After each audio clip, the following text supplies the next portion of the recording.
and I'm reading my Aboriginal book. And yeah, it feels good. We're getting to Jabiluka finally, and looking forward to seeing what the camp is like, and some actions.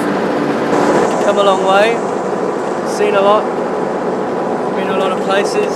And it feels like kind of the purpose of our trip is kind of coming to a head now, and we're getting to where we intended to go. And Finally reached our, I don't know whether it's our destination. I mean, I think we'll just keep going, you know. So it'll be good to see what kind of reception we get when we get there. Yeah. I mean, the revolution can be fun. Serious stuff, you know, but the energy of fun is a powerful energy, you know, so it's our birthright, you know, to be happy. So, man, we've driven how many thousand Ks? I don't know, about 8 or 10. 8 or 10,000 Ks. And how many kilometres away are we now, do you reckon? We're about 67 Ks, or 62 Ks away from Jabiluka.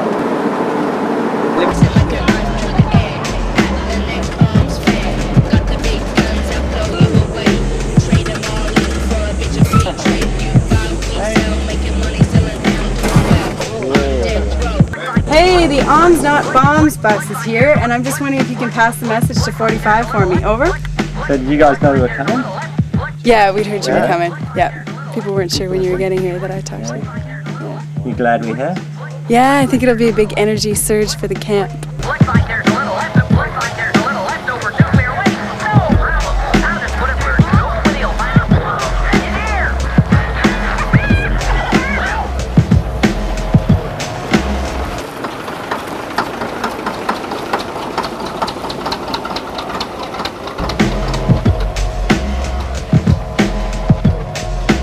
We've just arrived here in Jabiluka. We're at the campsite here. There's an action going ahead straight away down at the lease sites, and that's where we're going to find ourselves today.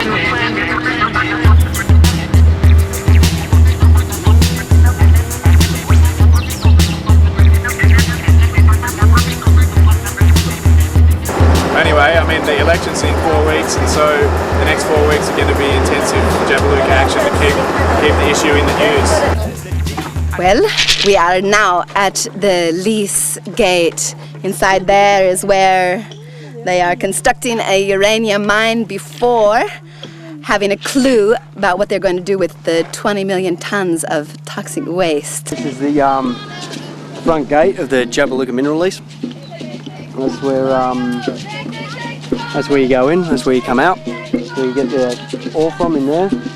Well, the European Parliament passed the resolution, you know, condemning Australia for developing another mine in a World Heritage. So we're not taking very good care of World Heritage here, and for totally transgressing the wishes of the traditional owners. Look, he's again.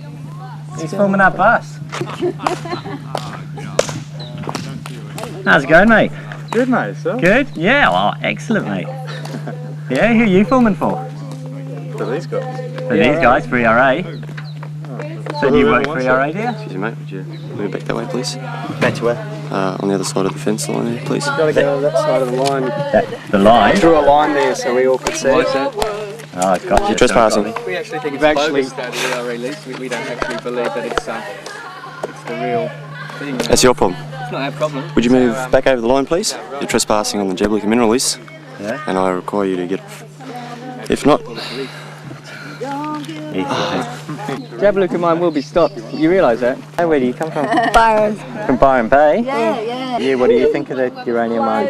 I reckon it sucks. So, you've come up on the buses for Strong Country Week, yeah? Yeah, came up last Saturday. Yeah, and how's it been? It's been pretty full on. It's been a long week. Spent half the time in Darwin, but it's a real friendly place up here and strong actions. It's good to see, you know, because it's a huge force we're finding here. You know, the government really wants us to go ahead, so it just means that everyone's got to put their full effort into it and really go hard. Don't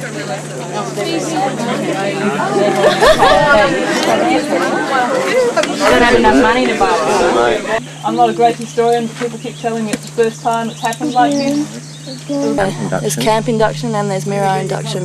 Okay, what's the difference? What's the difference?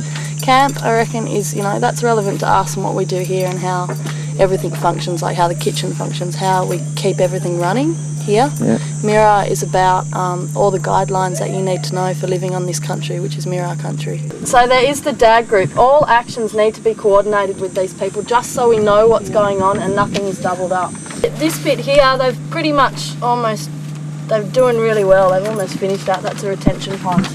It's huge. They're not up to the ore body yet. They're still making the tunnel. Well, what's happened today is that Jamie's decided that camp's going to close in a couple of weeks. And yeah, so we're getting ready we're packing up.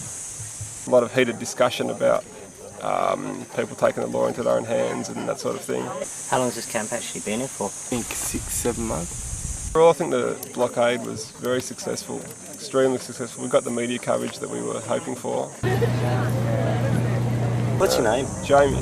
Jamie, and you're from Melbourne, yeah? From Melbourne, yeah. Everything goes on behind the scenes. You're not really aware of it, but there's just so much going on. Someone tried to hire a private company to run this camp, but there's no way they could do it with the success that it has been done. It's just a really good atmosphere, and like I said before, everyone sort of finds their own little niche. If a job needs doing and you're in the area, you just do it. Just by looking around, I think it's brought it's bigger, way bigger than the Franklin now, and like it's the most major environmental issue in Australia in 1998. Because it's people, helping each other, with no sort of monetary gains or anything like that. It's just everyone's pitching in, everyone's got a common goal. I've gained a few skills here which are really good. Yeah. And the protest was fabulous. I think it's wonderful when people sing at protests. Like I said, I'm really inspired to take it back home now. I'm a lot more driven.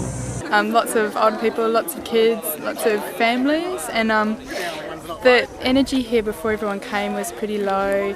It's getting pretty hard to be here in the build-up. It's extreme heat and dust. Bloody hot. There's flies everywhere, there's mosquitoes, it's sticky and gooey. Very. Feels like I've been here forever.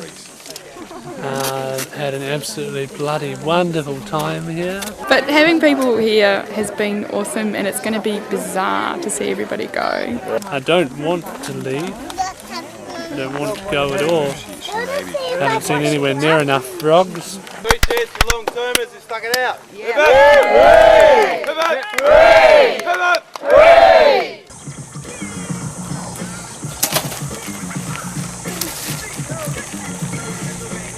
Camp Krusty's packing up, eh? It's all gone.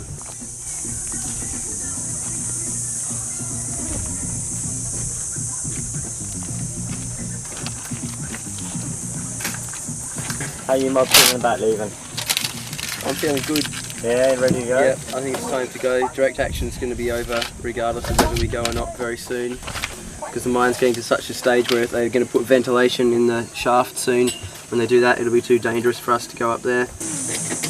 Watch your jump, Okay, Mingo, let's go, mate. Let's go. Well, this was the goodbye committee this morning. I got stung by a scorpion right here this morning, so it sort of sums up the Kakadoo's sort of legacy. But as you see, we're packing up. We're out of here. It's a couple of days after the election. The Liberals got in again, and it's sort of round 2. What to do next? We're heading down the east coast to do the parties. And how do you feel about leaving now? It's been home for about a month, hasn't it? I'm not looking forward to getting back to Sydney, but I'm sort of looking forward to sort of hitting the road again.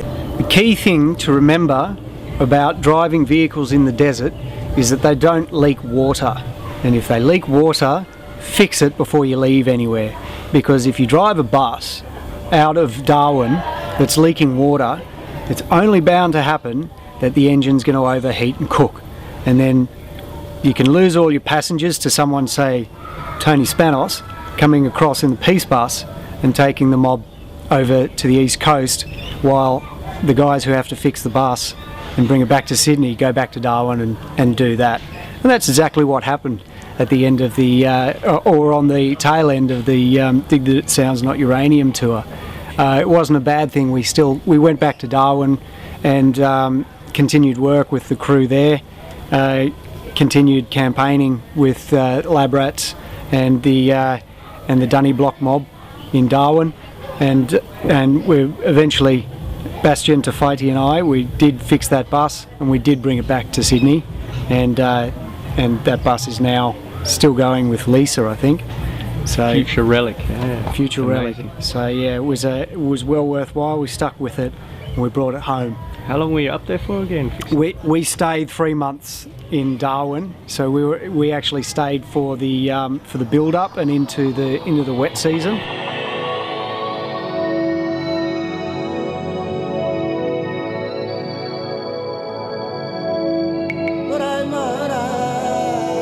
We were going to mine uranium and then bury it under 1 meter of dirt in a wetland, which just seemed farcical to me.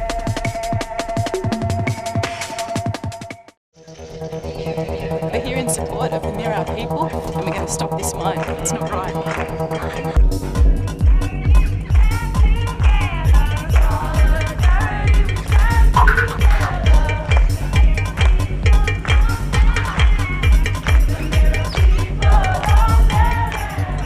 People are here first. You can't take us off our land, and you can't tell us what we do with our land. We don't